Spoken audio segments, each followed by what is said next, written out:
오늘날 하나님은 이 시대 가운데 무엇을 원하실까? 여러분, 100년 전에 20대 청년 이승만에게 하나님 주신 비전은 바로 이 문구였습니다. 반드시 백성을 감화시켜서 새 사람이 되게 한 후에야 정부가 스스로 맑아질지니 나라의 변화는 지도자가 바뀌어서가 아니라 우리가 바뀌어야 된다는 겁니다. 우리들은 이렇게 얘기합니다. 주님, 목사님을 바꿔주십시오. 대통령을 바꿔주십시오. 우리 아빠를 바꿔주십시오. 감사합니다. 우리 기도하고 오늘 주일 말씀 나누도록 하겠습니다. 예수님 감사합니다. 오늘 이 귀한 교회를 세워주시고 주님, 이 복된 주일날 예배할 수 있는 은혜 주신 것 감사합니다. 주님, 오늘 이 말씀이 우리의 심령에 생기가 불어오는 말씀 되어지기 원합니다. 주님, 국가적으로 어려운 이 시기 가운데 예수 그리스도가 이 땅의 주인 되어 주시길 간절히 원합니다. 성령님 충만하게 하시고 이 대한민국이 이 어려움을 이기고 부르심의 제사장 국가 되도록 축복하여 주시옵소서. 감사합니다. 예수님의 이름으로 기도드렸습니다. 네, 반갑습니다. 제가 몇 년 전에 온 것 같습니다. 제가 정확하게 기억은 안 나는데 목사님 몇 달 전에 전화를 받고 이 나라가 참 어려운 시국 가운데 있는데 우리가 어떤 말씀을 전해야 될까 고민하는 가운데 오늘 역대상 12장 32절 말씀을 함께 읽고 우리 말씀을 좀 나누도록 하겠습니다. 역대상 12장 32절입니다. 제목은 하나님의 시대정신이라는 제목을 가지고 오늘 함께 말씀을 나누기 원합니다. 우리 역대상 12장 32절 다 찾으셨으면 우리 한번 한 목소리를 읽어보도록 하겠습니다. 시작!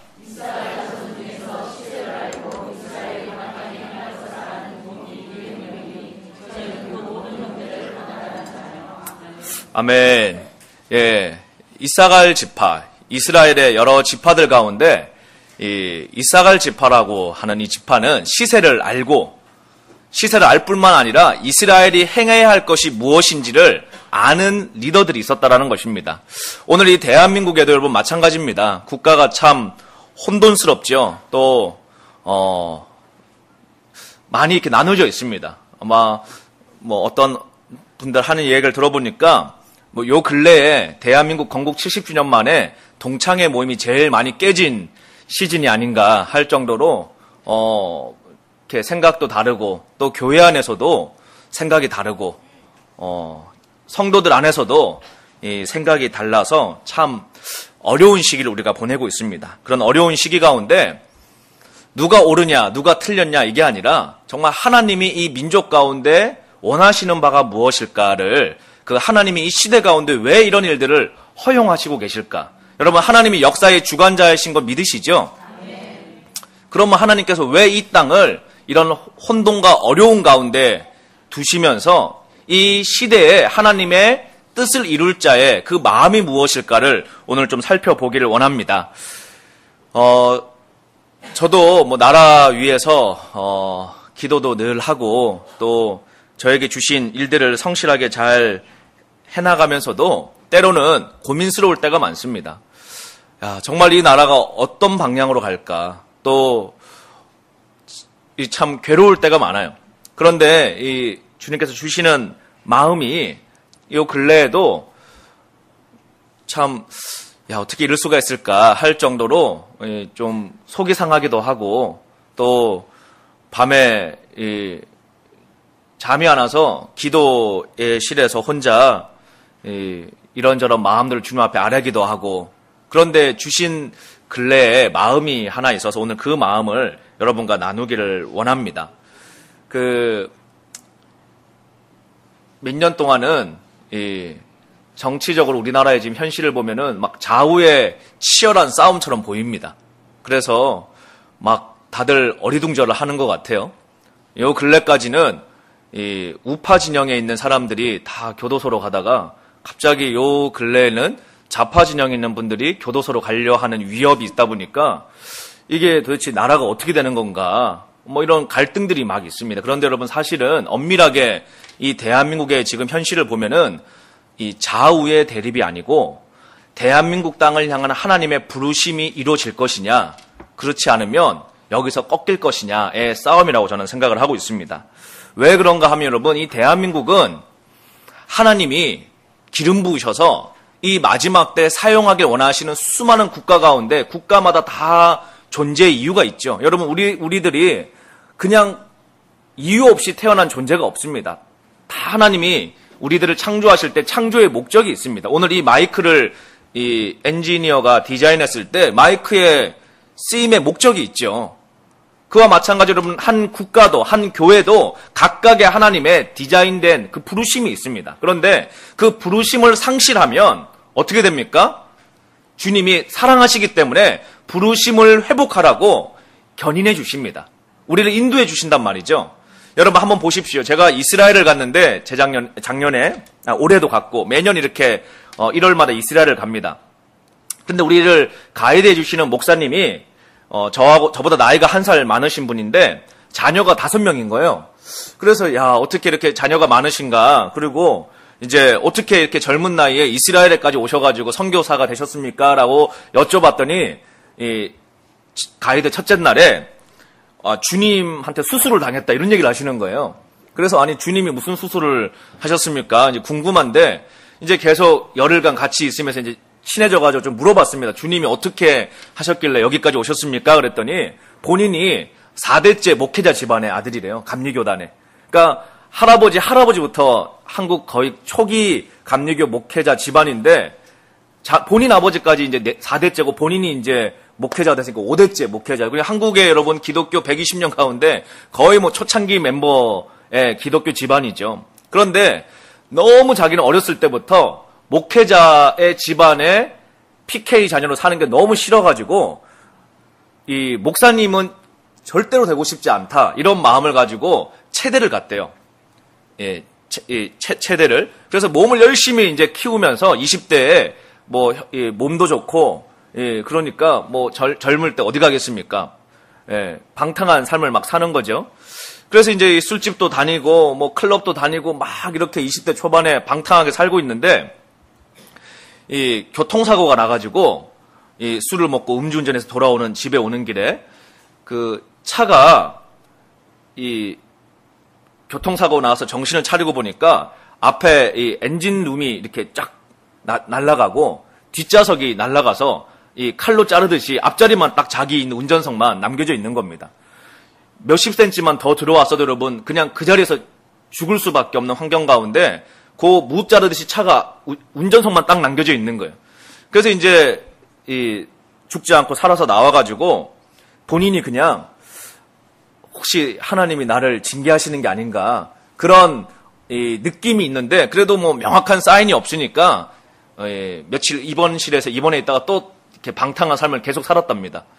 그렇게 삶을 사는데 이제 군대를 가서 군 생활을 하는데 몸이 너무 아파가지고 이 체대생이니까 버티고 싶어서 버티다가 결국은 너무너무 몸이 아파서 군의관에게 찾아갔더니 군의관이 큰 군 병원으로 빨리 가보라 그렇게 얘기를 하셔가지고 큰 군병원에 갔더니 뭐 사진을 몇 장 찍더니 무슨 병인지 설명을 안 해주고 부모님을 빨리 모시고 오라 그렇게 얘기를 하더래요.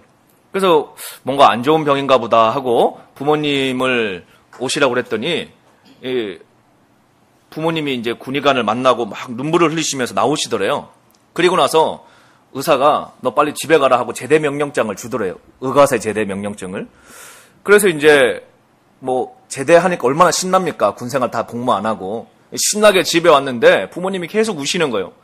그리고 이제 다음 날 큰 대학병원에 데리고 갔는데 알고 봤더니 이 암이 완전 말기까지 전이돼 가지고 이제 3개월 안에 죽는 판정이 난 겁니다. 그래서 뭐 림프에 또 뭐 하여튼 모든 이 암이 폐까지 다 전이돼 가지고 이제 뭐 어떻게 손을 쓸 수가 없으니까 군의관이 그냥 빨리 집에 가서 맛있는 거 먹고 죽어라 이렇게 하고 제대로 해준 거죠.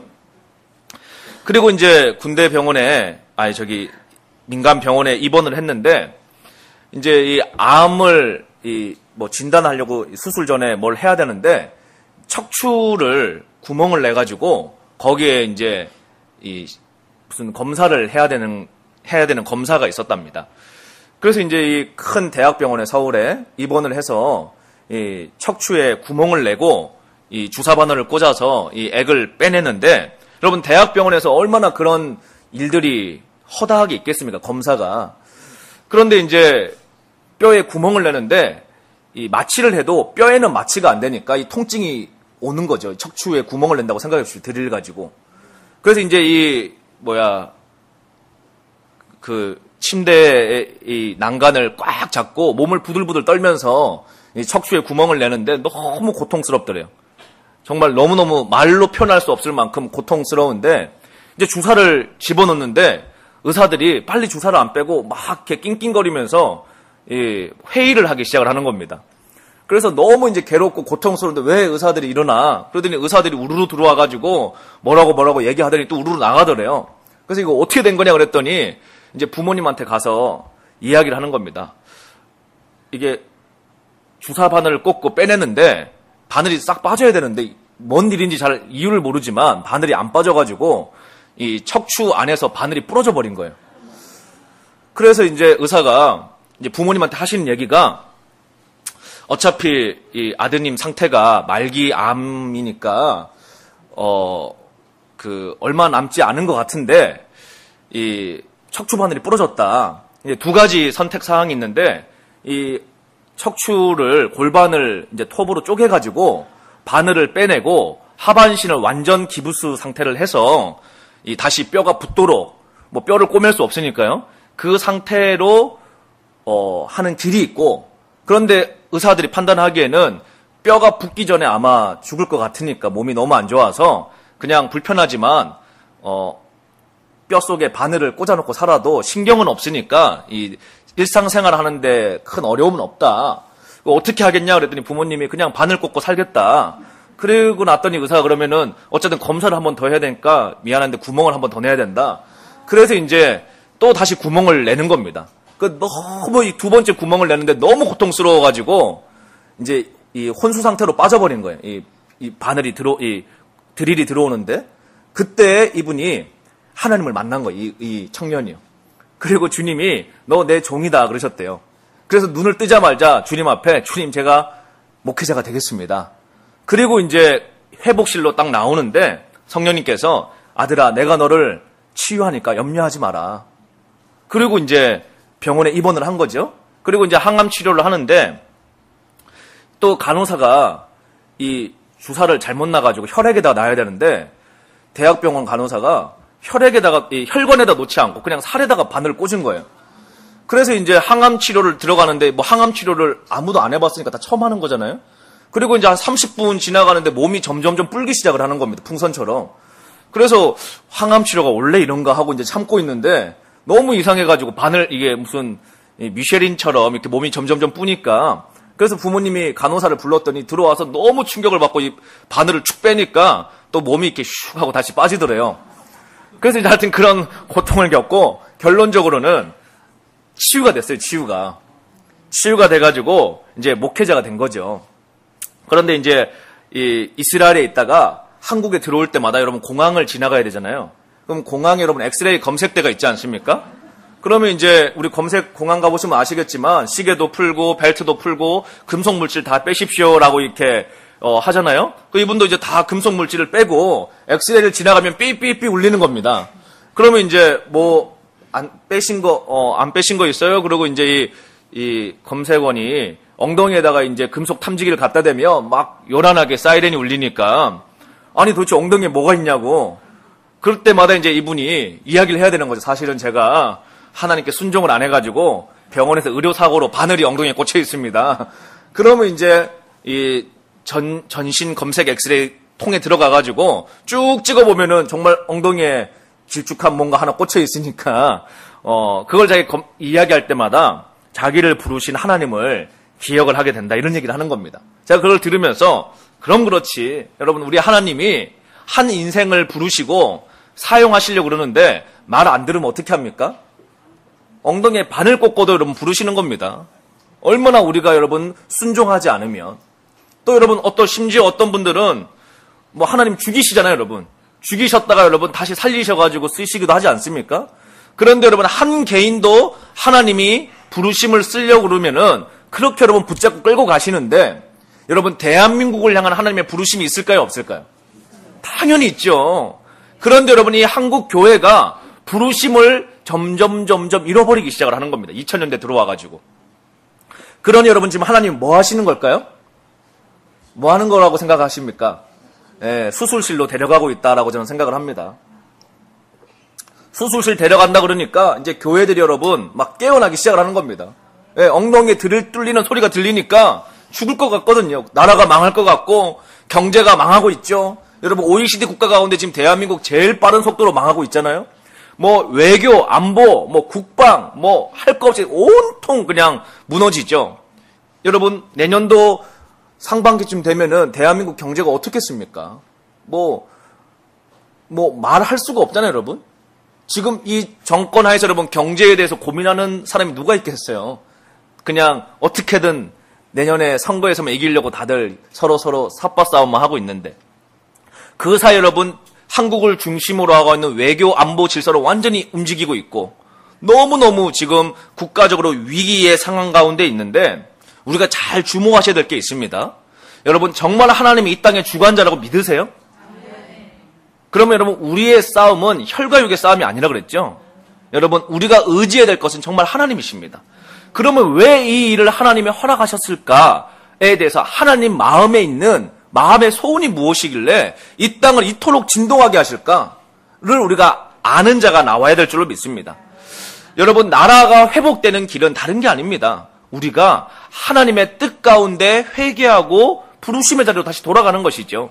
여러분, 대한민국이 처음 건국될 당시를 한번 생각해 보십시오. 아무것도 없는 그 대한민국 땅에 이 기독교 1세대의 믿음의 선배들은 주님 앞에 주님의 마음을 알았습니다. 이 대한민국, 아시아의 이 가난한 나라 대한민국을 세워주신 하나님의 뜻이 무엇일까를 일제시대 또 수많은 어려움의 고통 시간 가운데 기도하는 가운데 알게 되었던 것입니다. 그래서 그들은 신앙 고백을 주님 앞에 드렸습니다. 주님, 이 나라가 아시아의 1위의 기독교 국가로 세우겠습니다. 최초의 기독 국가로 만들어 보겠습니다. 그리고 주님, 선교하는 대한민국 되겠습니다. 아시아의 복음을 전하는 나라를 세우겠습니다라고 주님 앞에 지도자들이 기도하고 결단하고 주님 앞에 약속을 한 나라였습니다. 여러분 다 알고 계시죠? 그런데 여러분, 또 하나님이 엄청난 축복을 주셨습니다. 어마어마한 은혜를 부어주셨습니다. 그래서 여러분 1980년대, 90년대를 겪으면서 대한민국 여러분 세계 10위권의 강대국으로 성장하게 해주셨습니다. 그런데 1980년대 여러분, 70년대 후반, 80년대 또 90년대 초반까지 여의도 여러분 기독인들이 수십만, 수백만이 모여가지고 주님 앞에 어떤 약속을 했습니까? 여러분 보십시오. 어렸을 때 제가 어렸을 때만 하더라도 부모님들, 이 신앙의 가정에서 부모님들이 하나님 앞에 서원 기도를 드렸습니다. 주님, 이 자녀는 주님께 바치겠습니다. 그러면 여러분, 그 자녀가 응애하고 뱃속에 있을 때 주님 앞에 이미 바쳐드린 거예요. 그런데 이 아이가 철이 들고 사춘기를 겪고 진로를 겪을 때쯤 되면 엄마가 이제 불러서 얘기하는 거죠. 아들아, 사실은 너 뱃속에 있을 때 하나님 앞에 서원했다. 그러면 여러분, 이 사춘기 때 자녀들은 막 당황해하기 시작을 합니다. 아니, 왜 내 뜻도 안 물어보고 엄마 마음대로 나를 바쳐? 그런데 여러분, 이 아들이 그때 주님 말씀에 순종해가지고 정말 주님 어떤 길로 가기 원하십니까 하고 기도하고 순종하는 길을 가면은 인생이 평탄하게 풀려요. 그런데 여러분, 나는 내 인생 내 마음대로 살 거야 하고 여러분 나가면 어떻게 됩니까? 결국은 두드려 맞고 끌려오게 돼 있습니다. 언젠가는 풀려와요, 여러분. 그렇죠. 그런데 여러분, 대한민국도 80년대, 90년대 주님 앞에 무슨 약속을 했느냐? 주님, 이 나라가 10만 명의 선교사를 보내겠습니다. 이런 약속을 우리가 했습니다, 주님 앞에. 여러분, 여기서 기도하는 분들 기억하시는 분 계시죠? 한국 교회가 여러분 다 모여가지고 주님 앞에, 주님, 우리가 10만 명의 선교사를 파송해서 주님 다시 오심을 준비하는 아시아의 1등 국가 되겠습니다라고 여러분 여의도에 수십만이 모여서 아멘 하고 여러분 금식하며 기도한 나라였단 말입니다. 그래서 여러분, 하나님이 그 10만 명 보내겠다라는 여러분 약속을 기억하실까요, 안 하실까요? 기억하시죠. 그런데 여러분, 지난 시간 동안 우리가 여러분 몇만 명을 선교사 보냈을까요? 지금까지 아주 여러분 넉넉하게 쳐줘도 3만 명 정도 보냈습니다. 아주 넉넉하게 후하게 쳐줘도. 그러면 여러분 지금 몇만 명의 괴리가 있습니까? 7만 명. 여러분 지금 하나님 뭐 하시는 거겠습니까? 7만 명에 대한 채권 추심이 대한민국 땅에 들어오고 있는 겁니다.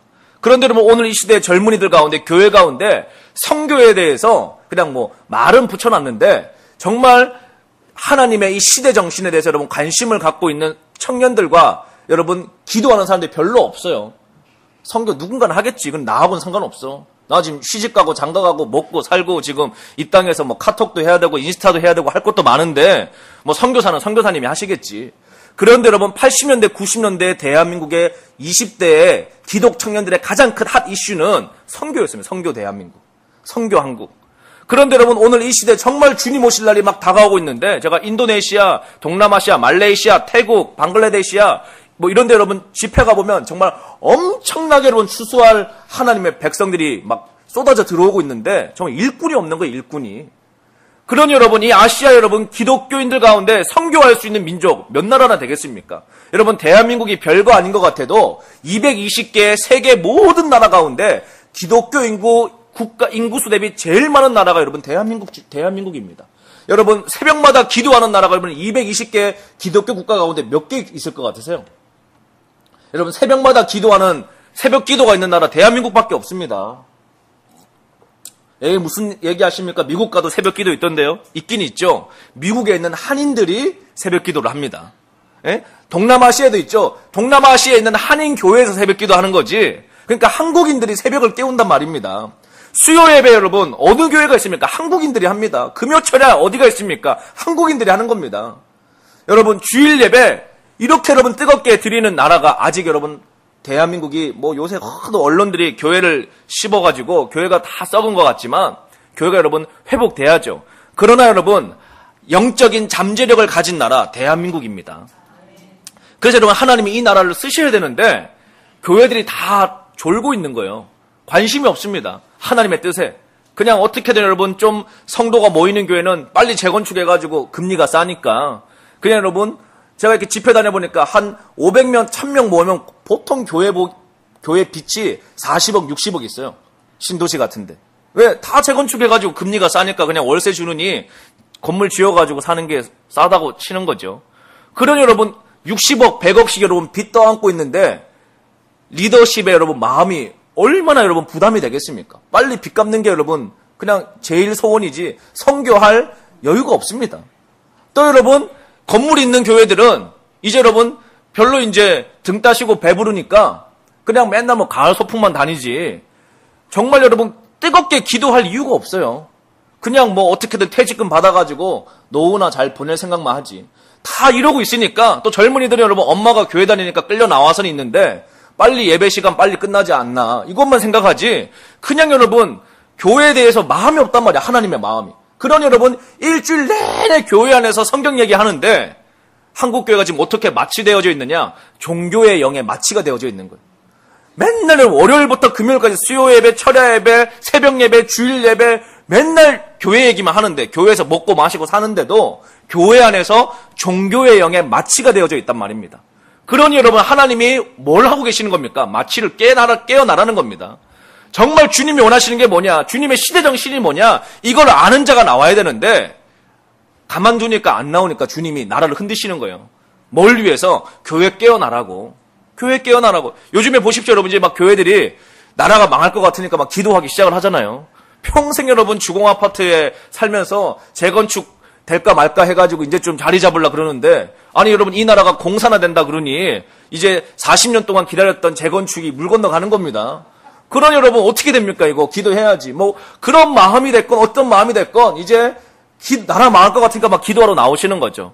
그러나 여러분 그 나라가 망할 것 같은 위기감에 기도하러 나오셨다가도 그 시작은 여러분 그냥 나의 재산을 지키고 나의 자녀를 지키고 이 국가의 안위를 지키기 위한 마음으로 기도의 자리로 나갔다 할지라도 그 기도의 끝에는 무엇을 경험해야 됩니까? 하나님의 뜻을 이해하는 하나님의 백성들이 나와야 될 줄로 믿습니다.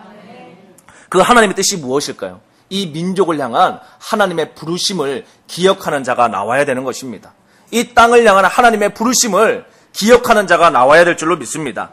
자, 제가 여러분 지난주에 우리 강남의 선교에 저희가 훈련시킨 청년들 다 비상 소집 명령을 내려가지고 다 불러 모았습니다. 그리고 또 참여하기 원하는 일반인들도 불러 모아봤더니 한 160명이 이 소집에 임했어요. 태풍 부는 날 아침에 비상 소집을 했는데, 그래서 뭐 했느냐면 20km를 행군을 했습니다. 그 하남에서 저기 양평까지 20km 행군을 했거든요. 도대체 군대도 아닌데 왜 갑자기 비상 소집을 해서 행군을 했느냐? 그때 찍은 영상을 잠깐 한번 보여드릴 테니까 영상을 한번 보시고 계속 메시지 이어나가도록 하겠습니다. 우리 영상 좀 틀어주시기 바랍니다. 오늘날 하나님은 이 시대 가운데 무엇을 원하실까? 여러분, 100년 전에 20대 청년 이승만에게 하나님 주신 비전은 바로 이 문구였습니다. 반드시 백성을 감화시켜서 새 사람이 되게 한 후에야 정부가 스스로 맑아질지니 나라의 변화는 지도자가 바뀌어서가 아니라 우리가 바뀌어야 된다는 겁니다. 우리들은 이렇게 얘기합니다. 주님, 목사님을 바꿔주십시오. 대통령을 바꿔주십시오. 우리 아빠를 바꿔주십시오. 우리 엄마를 바꿔주십시오. 우리 직장의 동료들, 상사를 바꿔주십시오 라고 말하지만 그렇지 않습니다, 여러분. 내가 바뀌어야 가정이 바뀌고, 내가 바뀌어야 일터가 바뀌고, 내가 바뀌어야 나라가 바뀐다라는 것입니다.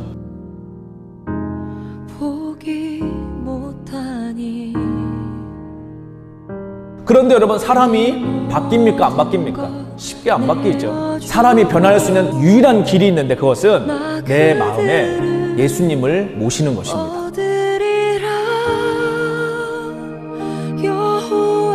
시세를 잘 보십시오. 지금 때가 어떠한 때인가?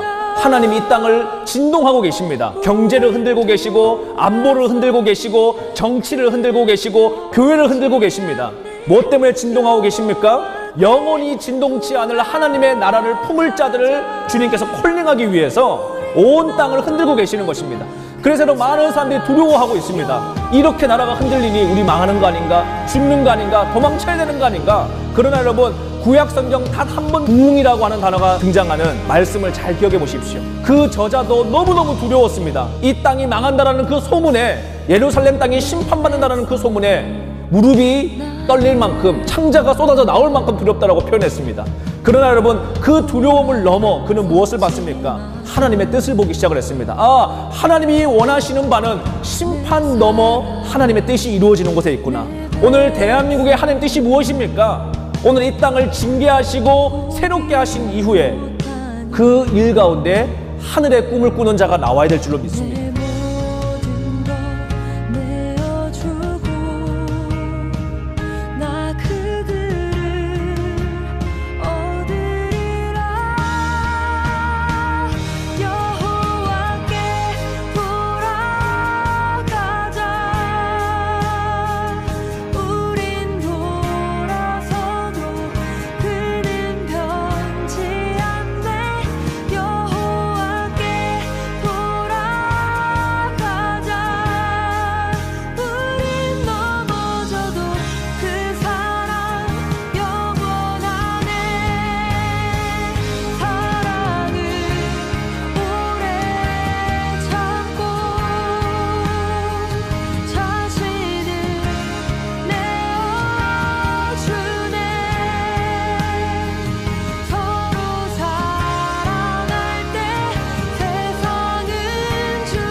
아버지, 이곳에 모인 청년들의 중심 가운데 예수 그리스도만 살아있음을 주님 다시 확증하여 주시니 감사합니다.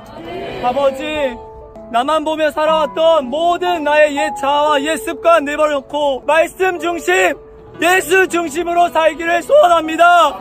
이제 그렇게 결단하며 나아가겠습니다. 소원함을 가지고 이제 나의 죽어진 자아와 나의 죽어진 삶, 날마다 주님의 말씀과 기도로 주님 드리고 나아가는 주님의 백성들 되게 하여 주시옵소서.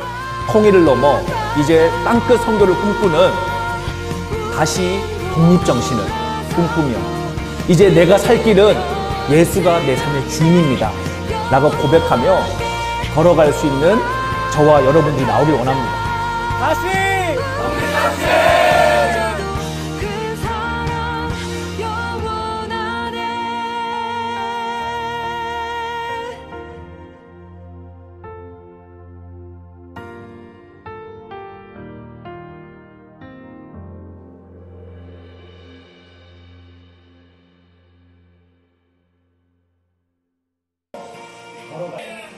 예, 우리 주님 앞에 감사의 박수 한번 하도록 하겠습니다. 예, 아마 독립정신이 무엇인가 궁금해하시는 분이 좀 계실 텐데 설명을 해드리도록 하겠습니다. 여러분, 100여 년 전에 조선 땅은 지금보다 훨씬 소망 없는 땅이었습니다. 그런데 여러분, 조선 땅에 나라의 미래를 꿈꾸다가 요즘 말로 치면 국가 내란죄로 사형 선고를 받은 20대 청년이 있었습니다. 여러분 아시는 것처럼 이승만이라고 하는 청년입니다. 사형수였습니다. 사형수. 사형수로 한성 감옥에 있으면서 이제 여러분 그 인생은 소망이 없죠. 여러분 망해가는 조선에 국가 내란죄로 사형 선고를 받았는데 무슨 소망이 있습니까? 그의 동료들은 죽어나가기 시작을 합니다. 그 완전히 망해버린 자신의 꿈이 완전 상실되어져 버린 그 땅에 그의 무너진 마음에 예수 그리스도의 생명의 빛이 복음의 빛이 그의 마음 가운데 부어집니다. 그런데 여러분 하나님이 지혜와 계시의 영이 임해가지고 뭘 깨닫게 하시는가 하면 국가가 바뀌는 길에 대해서 깨닫게 해주십니다. 나라가 사는 길. 여러분 지금도 100년이 지났는데 똑같이 서초동 앞에서 광화문 앞에서 여러분 외칩니다. 양진영이 이렇게 해야 나라가 살릴 수 있다라고 서로가 핏대를 세웁니다. 다 나름대로의 논리적인 명분과 나름대로 여러분 지지 세력이 있습니다. 그런데 여러분 이 시대 가운데 100년 전에도 마찬가지였습니다. 조선시대 때는 노론과 서론이 이렇게 해야 나라가 산다 그랬고 여러분 일제시기 초입에도 여러분 많은 이 조선 땅의 지성인들이 러시아식으로 계몽을 해야 된다. 청나라식으로 계몽해야 된다. 미국식으로 가야 된다. 일본식으로 가야 된다. 영국식으로 가야 된다. 여러 가지 학설을 가지고 이 한반도의 미래에 대해서 자신들의 생각들을 제시하기 시작을 했습니다. 그런데 여러분 역사를 한번 살펴보십시오. 어떤 나라의 6,000년 역사, 6,000년까지 갈 것도 없이 여러분 근대 300~400년의 역사 가운데 나라를 혁신해 보겠다라고 했던 수많은 지도자들이 있었습니다. 국가마다. 그런데 여러분 실제 결과물로 열매로서 나라가 혁신된 사례가 있느냐 말이에요. 여러분 스탈린의 공산주의 혁명 그때 여러분 그들이 뭐라고 외쳤습니까?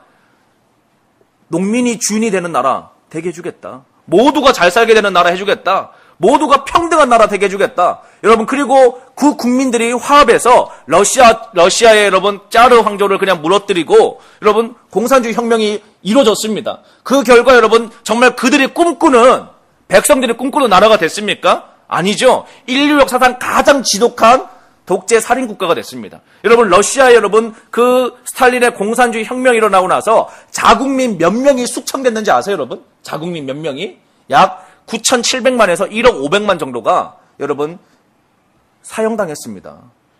여러분 저기 히틀러가 600만 죽였다 그러는데 그거 여러분 약 18배 가까이를 자국민을 죽인 여러분 국가가 스탈린의 공산주의 국가예요.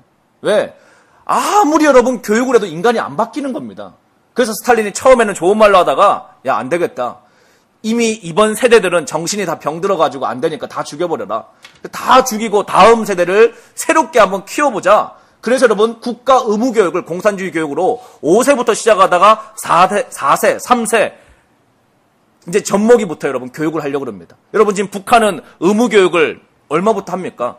생후 3개월 지나가면 여러분 국가에서 타가서로 데리고 가서 공산주의 이론을 가르치잖아요. 주체사상을 국가에서 공짜로 가르쳐주지 않습니까? 왜 그렇게 하느냐? 아예 그냥 젖대는 순간부터 그냥 사상으로 무장해보자라는 겁니다. 그런데 여러분 그렇게 해서 사람이 바뀔까요? 안 바뀔까요? 안 바뀌죠. 여러분 중국의 마오쩌둥도 농민이 주인이 된 나라 만들어 보겠다 그랬는데 자국민 수천만을 죽였죠. 요 우리 가까이 있는 캄보디아도 여러분 모든 다음 세대가 행복한 나라 만들겠다 그랬는데 다음 세대한테 여러분 이거 하지 마라 저거 하지 마라 하는 사람이 누구예요? 여러분 집에서 게임하고 있는데 게임하지 말라고 하는 사람이 옆집 아줌마입니까? 엄마 아빠입니까? 엄마 아빠죠. 그러니 여러분 선생님들한테 뭐라고 얘기했느냐? 야 엄마 아빠만 없으면은 너희들 행복한 세상 될 수 있다. 이런 여러분 말도 안 되는 선동질을 해가지고 여기 이게 뭐 100년 전 얘기입니까 여러분? 불과 20~30년 전 얘기입니다. 캄보디아 여러분 혁명이 일어났잖아요. 엄마 아빠를 다 죽이는 혁명. 여러분 캄보디아 한번 가보십시오. 얼마나 많은 부모 세대가 아이들의 죽창에 심장이 찔려서 죽었는지. 제가 여러분 캄보디아 집회 가보니까 야 어떻게 이런 일이 있지? 인류 역사에. 여러분 일주일 동안에 부모님이 다 죽었어요. 캄보디아는. 왜? 제육볶이 해가지고 자녀들이 죽창 들고 선생님 나눠주는 집에 가서 엄마 아빠 심장을 찌르는 겁니다. 그러면은 행복이 온다라고 교육을 했으니까. 여러분 근데 엄마 아빠 죽이니까 행복이 왔을까요? 그 국가는 여러분 국가 전체가 트라우마에 빠져 있습니다. 죽음의 영 가운데.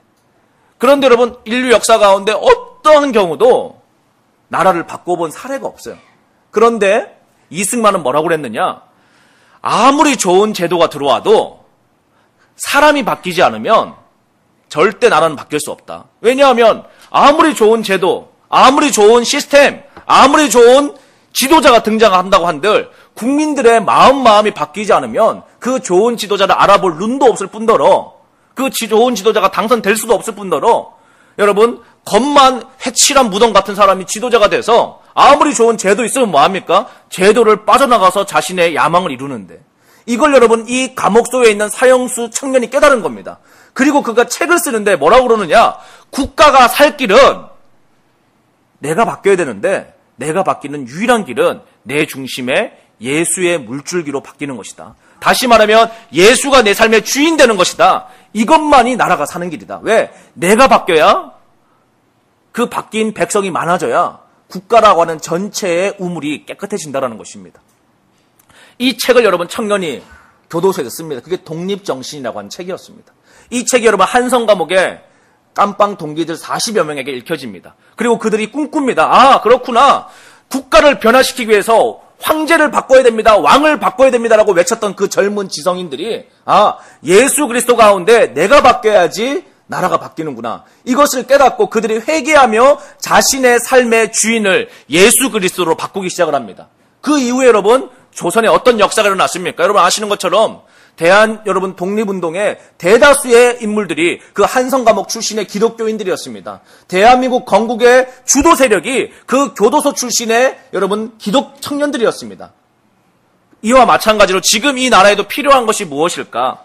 여러분 100년 전이나 지금이랑 똑같습니다. 서로 여러분 나라가 바꾸겠다고 나라에 좋은 길을 주겠다 그러는데 나라가 바뀌는 길은 우리가 바뀌어야 돼요. 그러면 어떻게 우리가 바뀝니까, 여러분? 교회 다녀가지고 맨날 십자가 복음을 들어도 우리 안 바뀌잖아요, 잘. 여러분, 안 바뀝니다, 사람이. 정말 안 바뀌어요. 지독하게 안 바뀝니다. 그런데 딱 바뀌는 유일한 길이 있는데 그게 뭐냐? 내 마음에 여러분, 우리 마음마다 다 마음에 정원이 있다라고 한번 가정해 보십시오. 내 마음에.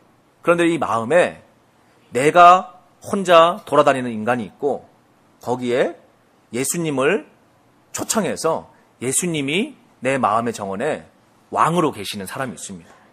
누가 여러분 누가 삶이 바뀌고 마음이 바뀌는 삶이냐? 내 마음에 주님을 초청하는 사람들.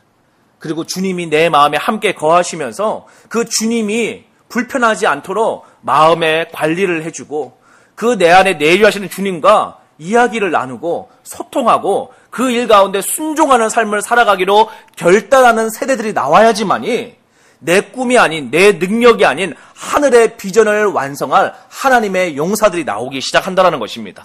오늘 여러분 이 진동하는 국가 가운데 어떤 자가 나와야 됩니까? 자도 아니고 우도 아니고 예수님을 주인으로 모시고 사는 자가 나와야 돼요. 그런 여러분 정말 하나님의 용사들이 나와야지만이 역사를 뒤집을 수 있다는 것입니다. 여러분 정말 다음 주에 여러분 10월 3일 날 기도하는 사람들 다 나가야죠. 광화문으로. 그러나 여러분 저는 생각해 봅니다. 여러분 100만 명이 모이고 1000만 명이 모인다고 나라가 바뀌지 않습니다. 심지어 여러분 그렇게 모여서 정권이 교체된다고 해도 여러분 국가는 절대 바뀌지 않습니다. 또 여러분 물론 바뀌어야죠. 지금 이렇게 나라가 여러분 공산화되면 안 되니까. 그러나 여러분 근본적으로 나라가 바뀌려고 그러면 예수 믿는 우리들이 예수 중심이 돼야 돼요. 그거 되지 않으면 여러분 주님 계속 여러분 수술실로 데려가십니다. 왜? 여러분 오늘 이 시대 젊은이들이 다 여러분 꿈을 물어보면 꿈이 없어요. 하나님의 꿈이 없습니다. 그냥 자신의 토익 성적, 자신의 대학교 학벌, 또 자신의 거울 보고 나온 견적을 가지고 어느 정도 내가 연봉이 되겠구나, 어느 정도 시집장가 가겠구나, 뭐 이런 생각들을 하고 있는데 여러분 한번 보십시오. 예수님이 주인 되면 어떤 인생이 나오는가? 예수님이 주인 되면 자신의 꿈을 하나님이 다 불태우십니다. 그리고 뭘 주십니까? 하나님의 꿈을 부어주십니다. 그런데 그것은 개인의 열심과 노력으로 할 수 없는 하늘의 꿈이에요. 그런데 주님 앞에 순종해 나가면 그 뜻이 이루어지더라는 것입니다. 스펙으로 감당할 수 없는 하나님이 주인된 자들이 감당할, 세상이 감당치 못할 믿음의 용사가 나와야 한다는 것입니다. 오늘 여러분 저희 강남에 있다면 청년들이 많이 오는데 막 어떤 청년이 저한테 편지가 왔어요. 노량진에서 3년 동안 주먹밥 먹고 열심히 공부해가지고 구급공무원 합격이 됐대. 야, 대단하다.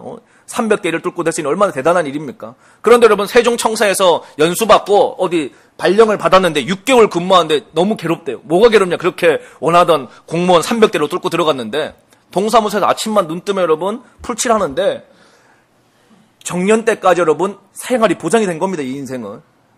여러분 60세 이제 뭐 정년 연장하는 65세까지 정년 보장된 거예요. 그런데 자신의 30년 후를 생각해 보니까 거기서 뒷줄에 앉아서 풀칠하는 동장되는 게 자신의 미래의 모습인 거예요. 그게 여러분 이제 비하하는 게 아니고 정말 하나님이 국가직 공무원으로 부르셔서 그 자리에 일터로 가서 섬겨라. 그 부르심이 있는 사람은 여러분 그 길을 가야죠. 그런데 여러분 그냥 생각하기에 야 뭐 삼성 가도 LG 가도 IMF 오면 다 잘리던데 그래 공무원한테 빨대 꽂는 게 최고 안전빵이다. 이런 인간적인 생각을 가지고 여러분 그냥 시험 합격해가지고 거기 있는다? 여러분 우울하죠. 부르심이 없는데 창조자의 목적대로 살아야 되는데 오늘 여러분들의 뜻 가운데 안전한 길을 찾지 말고 보장된 길을 찾지 말고 예수님이 주인 되어서 주님이 가라고 하는 길로 갈 수 있는 믿음의 사람들이 나오길 원합니다. 여러분 저는 앞으로 복음 통일이 되리라고 확신하고 기도하고 있습니다. 왜냐하면 제 내적 확신이 아니고 성령님께서 계속 그 마음을 주셨어요.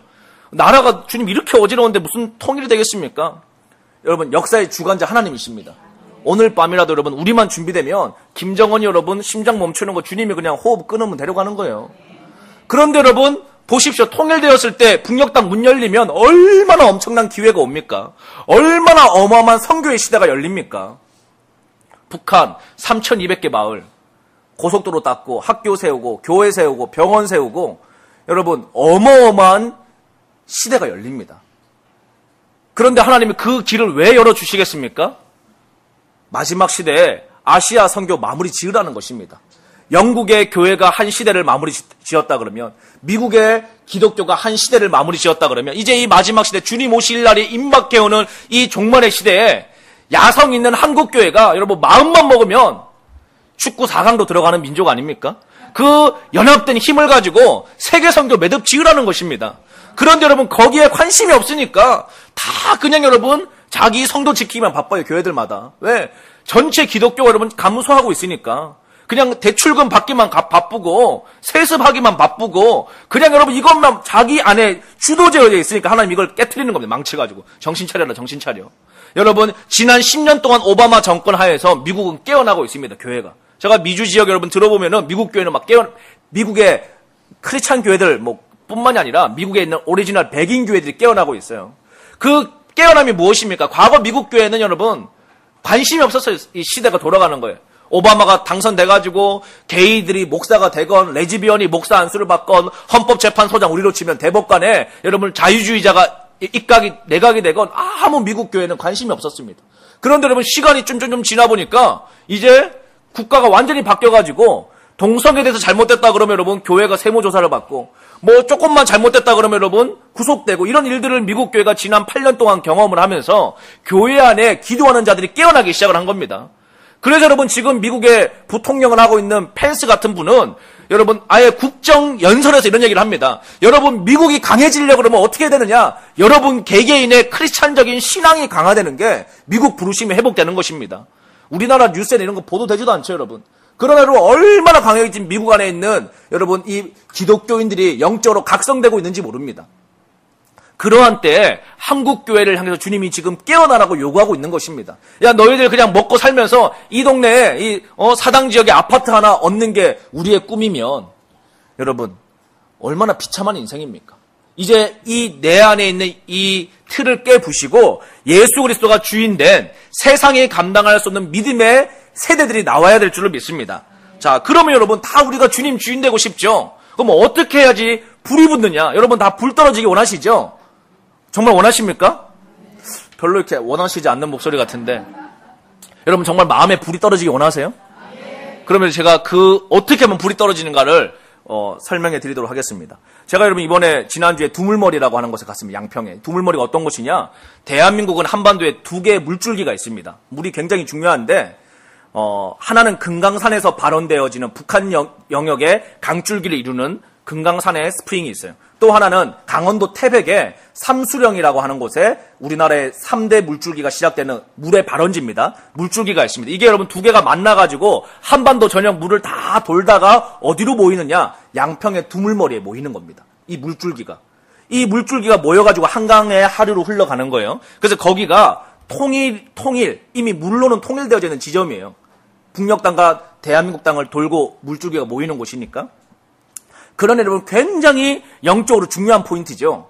그래서 여러분 거기는 우리 교인들은 요즘에 영적 세계를 잘 몰라가지고 뭐 천국 지옥 얘기도 잘 안 하고 여러분 막 귀신 얘기하면 뭐 무식한 사람처럼 쳐다보고 이러니까 잘 모르는데 대개 여러분 보면은 우리나라에 뭐 한 30만 무당들이 있다 그러는데 무당들 중에 여러분 이 생계형 이 학습 무당이 있고 다시 말하면 여러분 그냥 학위 받고 라이센스 얻어서 하는 무당이 있고 진짜 귀신 받아가지고 여러분 귀신을 모시고 사는 강신무당들이 있습니다.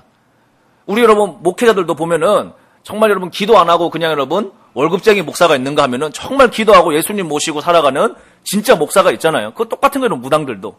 그런데 여러분 이 강신무당들이 어디 가서 여러분 제사를 1년에 2번 드리는가 하면은 중요한 포인트가 있는데 바로 그 두물머리가 강신무당들 제사 지내는 곳이에요. 그래서 여러분 몇 달 전에 뉴스가 하나 떴는데 검색해 보시면 나오시겠지만 양평에서 어떤 밤에 119 신고가 들어온 거 경찰서 112에 뭐 이상한 사람이 뭐 이상한 짓을 한다고 가보니 출동을 해보니까 여러분 이 두물머리에다가 돼지 80마리를 잡아가지고 피를 뿌리고 있다가 새벽에 시체를 두물머리에다 띄우고 돼지 피를 뿌리고 이 짓을 하면서 귀신한테 예배를 드리다가 주민들이 이상한 짓 하는 사람이 있다고 체포해보니까 돼지 사체 80마리가 있었어요. 그래서 여러분 그 체포가 됐죠. 생각도 안 돼. 너무 끔찍한 일 아닙니까? 근데 왜 그런 짓을 할까요, 여러분? 보십시오. 지금 이 시대는요, 예배에 대한 전쟁입니다. 전쟁. 누구에게 예배할 것이냐. 오늘 여러분 우리가 교회 다닌다고 다 예수님한테 예배하는 것 같습니까? 아닙니다. 여러분 종교의 영에 갇혀있으면 하나님 앞에 신령과 진정으로 예배할 수가 없어요. 그냥 몸만 와 있는 거지 마음은 여러분 이미 지금 점심시간 메뉴에 가 있는데. 그러니 여러분 어떠한 일이 있느냐. 여러분 보십시오. 점쟁이들도 점치기 전에 몸과 마음을 청결하게 절제합니다. 진짜 점쟁이들은. 그런데 여러분 점쟁이들도 점괘 안 잡힌다고 그렇게 여러분 자기 관리를 하는데 교회 다니는 사람들이 마음에 예수님을 모시고 살지도 않을 뿐더러 뭐 여러분 급한 일 생기면은 그냥 주님 앞에 불 꺼달라고 전화만 하는 거예요. 주님 이번에는 꼭 재건축 돼야 됩니다. 이런 것만 기도하니까 주님 여러분 그 마음에 거하실 수가 없죠. 거하실 수가 없는 겁니다.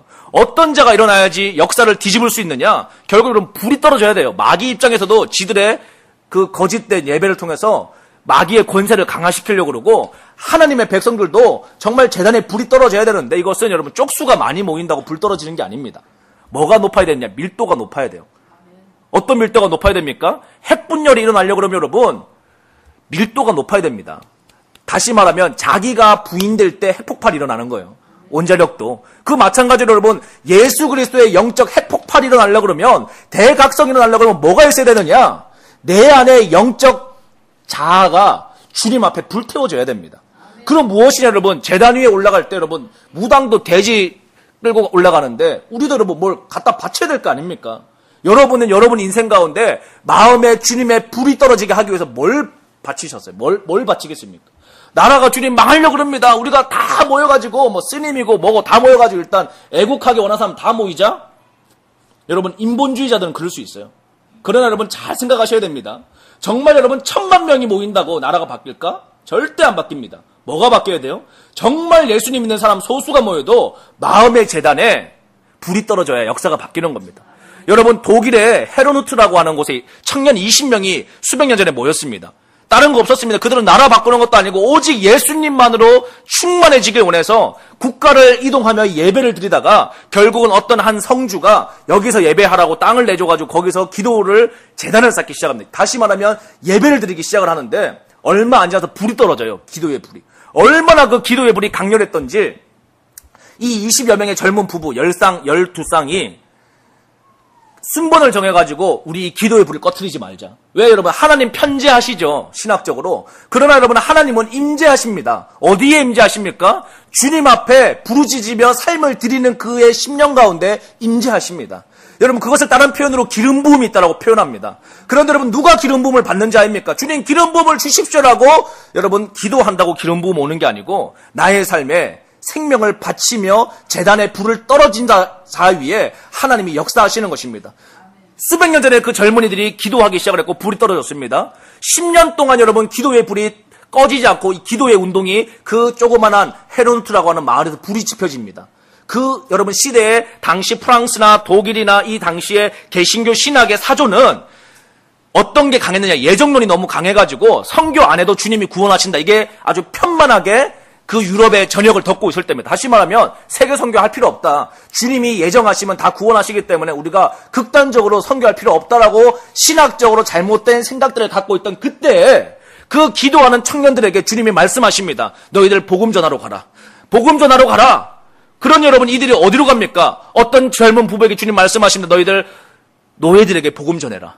주님 노예에게 복음을 어떻게 전합니까? 니들이 노예가 되라. 여러분 그래서 그들은 종신형 노예가 스스로 되기로 결단하고 노예시장에 자기 스스로를 제물로 내어놓습니다.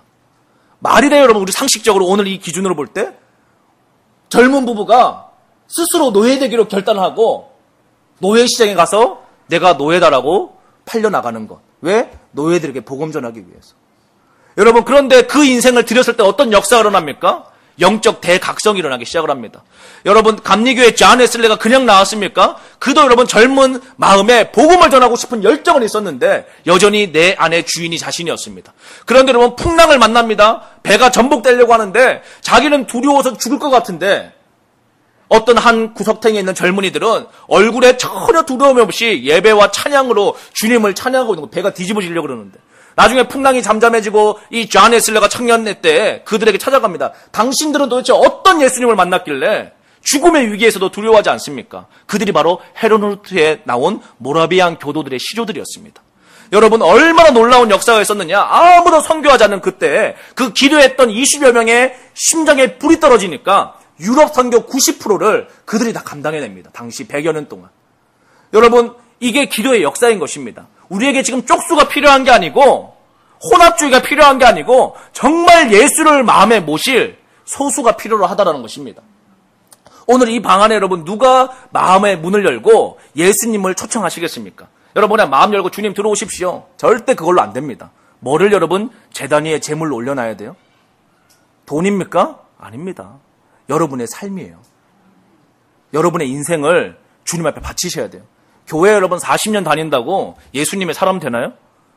절대 안 되죠. 그냥 직분은 받을 수 있습니다. 그러나 주님하고 동행은 못합니다.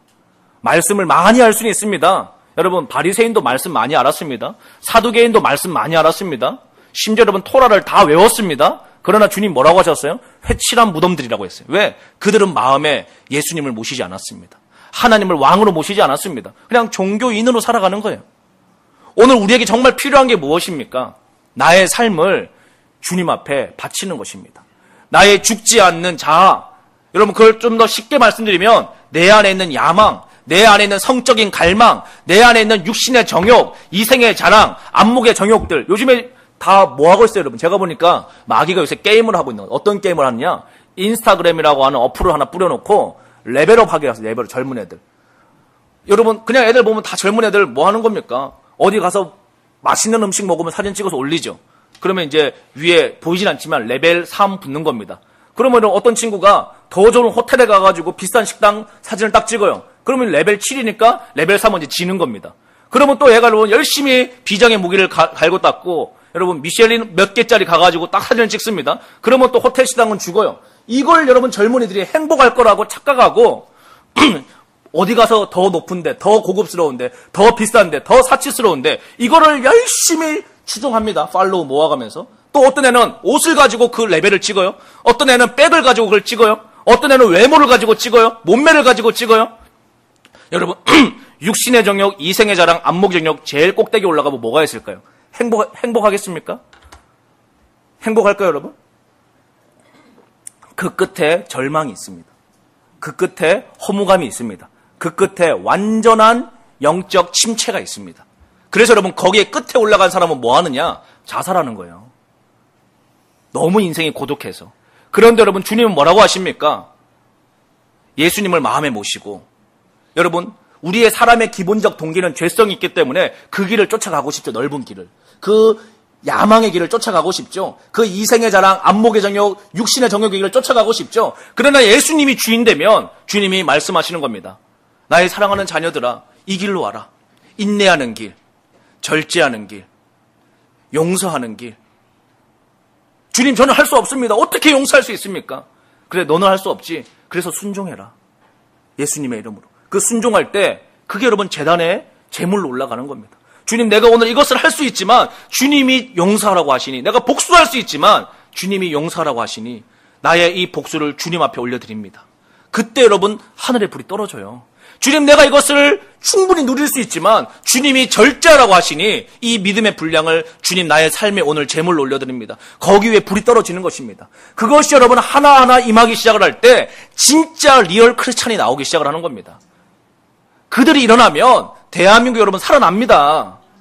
절대적으로 살아납니다. 왜 하나님이 이 나라를 흔들고 계십니까? 그 진짜 기독교인이 너무 많이 감소되니까 주님이 경각심을 깨우라는 겁니다. 제단 위에 불을 누가 지피겠습니까? 오늘 여러분 이 시기에 진짜 우리의 싸움은 쪽수 싸움이 되어서는 안 됩니다. 물론 여러분 세상 사람들은 그것을 중요하게 여길 수 있습니다. 그러나 여러분 이 시기에 이 핵폭탄의 원자의 여러분 중심은 누가 일어나야 되느냐? 내 마음에 나의 삶을 바침으로 제단에 불이 떨어지는 자가 나와야 될 줄로 믿습니다. 오늘 여러분의 삶 가운데 이 제단 위에 불이 임하는 자가 일어날 줄로 믿습니다. 여러분 대한민국 망할 것 같다고 여러분 너무 염려하지 마십시오. 우리가 제단 위에 불 붙으면 하나님이 살리십니다. 오늘 여러분 교동문 제가 뭐 말씀도 미리 안 들었는데 그 메시지 아니에요 여러분? 오늘 여러분들이 읽으신 다 그 내용입니다. 마음에 여러분 지키는 자, 마음을 깨닫는 사람, 마음을 지켜내는 사람, 진짜 주님 앞에 거룩한 제물을 올려드리는 사람, 그 자들 여러분 주님이 일하시는 것입니다. 오늘 여러분들이 이 주일 오전에 여러분 그냥 와서 메시지 잘 듣고 돌아가신다고 삶이 바뀌어요 여러분? 평생 이렇게 하시는데 그러나 여러분 오늘 여러분 마음에 주님 내가 이제 오늘부로 내 마음의 재물을 가지고 올라가겠습니다.